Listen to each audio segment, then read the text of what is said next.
Hello friends, knowledge का कटोरा या माझ्या यूट्यूब चॅनलवर आपल्या सर्वांचं स्वागत आहे।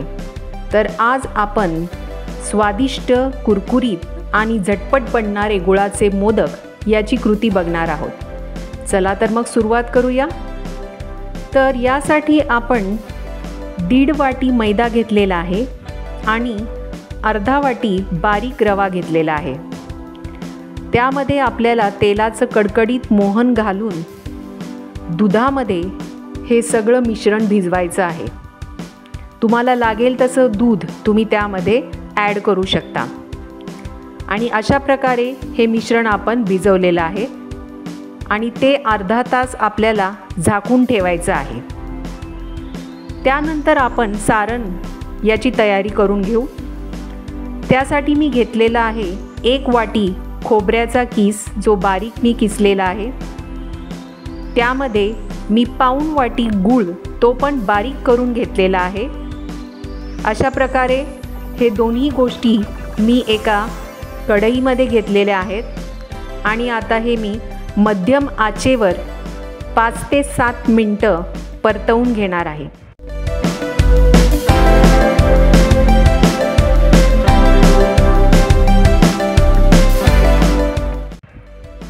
अशा प्रकारे 5 ते 7 मिनिटं जरा तांबूस होईपर्यंत, खमंग वास येईपर्यंत परतल्यानंतर त्यामध्ये मी चवीसाठी एक चमचा वेलचीची पूड घालत आहे आणि त्यासोबत 5 ते 6 किसलेले बदाम हे पण त्यामध्ये चवीसाठी घालणार आहे, जेणेकरून सारणाला एक छान चव येते।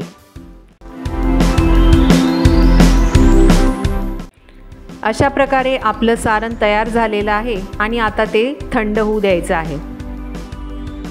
आता हे थंड झाल्यानंतर आपण जे अर्धा तास आपलं जे पीठ मळून ठेवलेलं आहे ते आता आपण घेणार आहोत।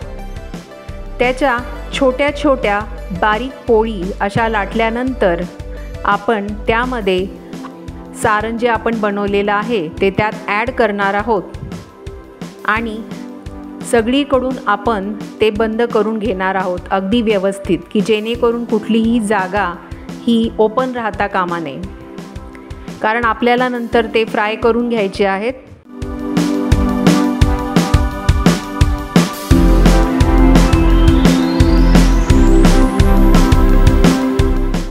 हे मोदक आपण बनवलेले आहेत।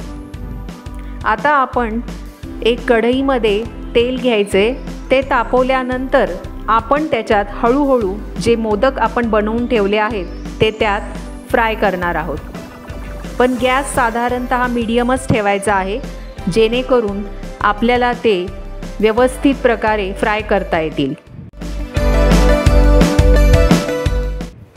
त्याला चांगला गोल्डन ब्राऊन कलर आला पाहिजे, अशा प्रकारे आपण त्याला फ्राय करून घेणार आहोत।